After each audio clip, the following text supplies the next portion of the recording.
guys, welcome back to our channel. ഞാൻ നിങ്ങൾക്കൊരു സാധനം കാണിച്ചു തരാം. അതെന്താണെന്ന് വെച്ചാൽ വയലാണ്. ഇങ്ങോട്ട് കാണിച്ചു തരാം.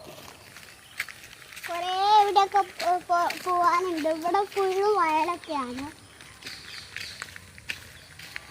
ഒരു സാധനം കാണിച്ചു തരാം കേട്ടോ. വയൽ മാത്രമല്ല, ഇവിടെ കുറേ തോടുണ്ട്. അങ്ങോളം വരെ തോടാണ്.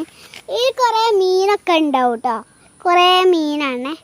അപ്പോൾ നമുക്ക് അവിടെ നിന്നൊക്കെ കാണിച്ചു തരാം.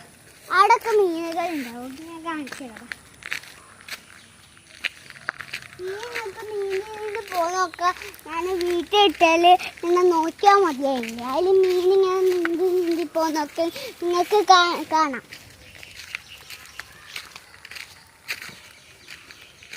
അപ്പോൾ ഇതാണ് സ്ഥലം. ഇത് കണ്ടിക്കോ. അവിടെയൊക്കെ കണ്ടോ? അവിടെയൊക്കെ വയലാണ്. അവിടെ തേങ്ങൻ്റെ ഒക്കെ കഷ്ണങ്ങളുണ്ടോ? അവിടെയൊക്കെ നല്ല വെള്ളങ്ങളാണ്. ഒഴുകുന്ന വെള്ളമാണ് കേട്ടോ. മഴ പെയ്തിട്ട് വെള്ളം കുറേ നിറയുന്നുണ്ട്.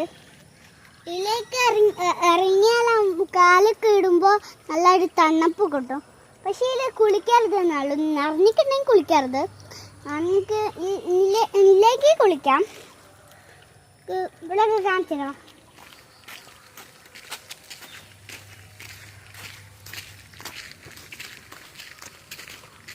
നിങ്ങൾക്ക് വേറൊരു സാധനം കാണിച്ചു തരാം കേട്ടോ. ഇതാണ് വയലിലൊക്കെ ഉണ്ടാവുന്ന ഒരു പൂവ്. കണ്ടോ? ഇതൊക്കെ ഞാൻ പറിച്ച് കാണിച്ചു തരാം. ഇതാണ് ഈ പൂവുകൾ. ഇതൊക്കെ ഞങ്ങളെ നാട്ടിൽ ഉണ്ടാവുന്നതാണ്. അതൊക്കെ കാണിച്ചു തരാം. കുഞ്ഞു കുഞ്ഞു ഇലകൾ, മരങ്ങൾ. നിങ്ങളുടെ നാട്ടിൽ ഇതൊക്കെ ആണെങ്കിൽ കമൻറ്റ് ചെയ്യണേ. പിന്നെ സബ്സ്ക്രൈബ് ചെയ്യണം. ഇവിടെയൊക്കെ കണ്ടോ? ഫുള്ള് വയലാണ്. ഇതിവിടൊക്കെ എന്താ അറിയോ? ഇവിടെ കുറേ അടക്കൊക്കെ ഉണ്ടാവും. ഒരാൾ വരലുണ്ട് ഇവിടെ അടക്ക പറക്കാനൊക്കെ. അടക്ക പറക്കലെന്ന് വെച്ചാൽ ഞങ്ങൾക്ക് അറിയാലോ. അതുകൊണ്ട് പറഞ്ഞിട്ടുണ്ടല്ലോ. അപ്പോൾ ഇന്ന് വരൂല എന്നാ പറഞ്ഞ അയാൾ സബ്സ്ക്രൈബ് ചെയ്യണം.